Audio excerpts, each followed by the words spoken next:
आज देश के प्रधानमंत्री आ रहे हैं। मैं देश के प्रधानमंत्री से मांग करूंगा, इस मंच से मैं मांग करूंगा कि प्रधानमंत्री महोदय, ये राज्य आदिवासियों का है और यहाँ के लोग अपनी पहचान मांग रहे हैं। झारखंड में प्रधानमंत्री नरेंद्र मोदी के 2 दिनी दौरे के बीच राज्य के सत्ताधारी दल और विपक्ष के बीच राजनीतिक वार भी तेज होता नजर आ रहा है। बीजेपी ने वर्तमान की हेमंत सरकार पर हमला बोला है, वहीं सत्ताधारी दल के नेताओं ने बीजेपी के साथ साथ केंद्र सरकार पर पलटवार किया है। राज्य की विपक्षी पार्टी बीजेपी के प्रदेश अध्यक्ष बाबूलाल मरांडी ने प्रधानमंत्री के दौरे के बीच राज्य की हेमंत सरकार पर निशाना साधा है। बाबूलाल ने सवाल उठाया कि कानून का राज खत्म हो गया है। उन्होंने कहा कि बेधड़क माफिया बालू, लोहा, कोयला, पत्थर तस्करी कर लूट मचाए हुए हैं। जब राज्य का मुख्यमंत्री ही कानून का पालन नहीं करेगा तो फिर आम जनता से कानून पालन करने की उम्मीद कैसे की जा सकती है। राज्य में व्याप्त भ्रष्टाचार के आरोप में ईडी ने मुख्यमंत्री हेमंत सोरेन को पूछताछ के लिए 1 या 2 नहीं बल्कि 5 बार समन भेजा था, लेकिन मुख्यमंत्री लगातार उसकी अवहेलना कर रहे हैं।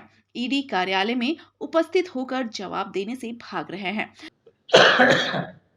और मैं रखा तो मैं कह रहा था कि चाहे लॉ एंड ऑर्डर हो, चाहे वो विकास का काम हो, चाहे माओवादिस्ट के क्षेत्र में जो काम इस राज्य में हुआ था, और आप तो भ्रष्टाचार से भला कैसे ये निपट पाएगी सरकार। ये तो खुद ही भ्रष्टाचार के दलदल में फंसे हुए। आप सबने देखा होगा कि पिछले दिनों अखबारों में ही छपा था, हमने देखा कि भाई ईडी वालों ने इनको 1 नहीं बल्कि 10 ऐसे लोगों के ऊपर एफआईआर करने के लिए सरकार को पत्र लिख चुका। लेकिन वो सारे के सारे पत्र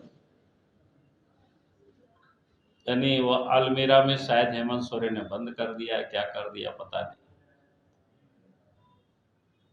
और इतना ही नहीं, हेमंत सोरेन को भी जो नोटिस दिया गया, 1 नहीं 2 3 4 5 नोटिस उनको दिया गया,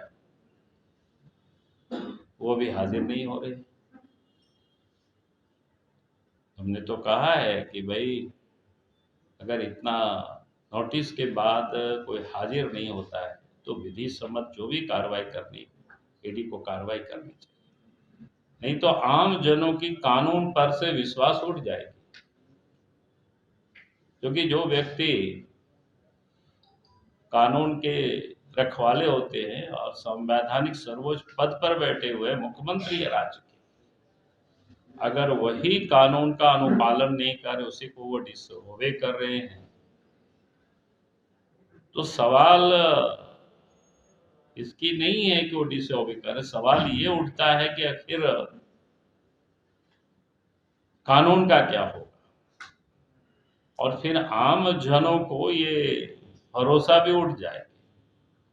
इसलिए पहले तो हेमंत सोरेन को बिल्कुल कानून का अनादर नहीं करना चाहिए, उनको जाना चाहिए, उपस्थित होकर के अपनी बात बतानी चाहिए। अगर वो गड़बड़ नहीं किए तो उनको घबराना भी नहीं चाहिए, और नहीं तो फिर विधि सम्मत ईडी को कार्रवाई करनी चाहिए। इधर प्रधानमंत्री के दौरे को लेकर कांग्रेस की विधायक डॉक्टर इरफान अंसारी ने कई तरह के सवाल खड़े किए हैं। इरफान ने कहा कि आदिवासियों के हित के लिए आखिर प्रधानमंत्री की तरफ से सरना कोड को लेकर घोषणा करनी चाहिए। इसके साथ साथ उन्होंने कई मुद्दों का जिक्र किया है। आज देश के प्रधानमंत्री आ रहे हैं। मैं देश के प्रधानमंत्री से मांग करूंगा, इस मंच से मैं मांग करूंगा कि प्रधानमंत्री महोदय, ये राज्य आदिवासियों का है और यहाँ के लोग अपनी पहचान मांग रहे हैं। सरना धर्म कोड ये मांग रहे हैं हम लोग। और हमारे मुख्यमंत्री आदरणीय हेमंत सोरेन जी, देश के भावी प्रधानमंत्री राहुल गांधी जी ने झारखंड में विशेष सत्र बुलाकर सरना धर्म कोड पास करके मोदी जी के टेबल पर रख दिया है, देश के प्रधानमंत्री के टेबल पर रख दिया है। तो मोदी जी के लिए चुटकी वाला बात है। इसलिए मैं मांग करूंगा, आप आ रहे हैं झारखंड, ये आदिवासियों का हित के लिए अगर आप आ रहे हैं तो निश्चित तौर पर आपको हर हाल में सरना धर्म कोड लागू करना होगा, ये मांग हमारी है। ब्यूरो रिपोर्ट, सबरंग समाचार।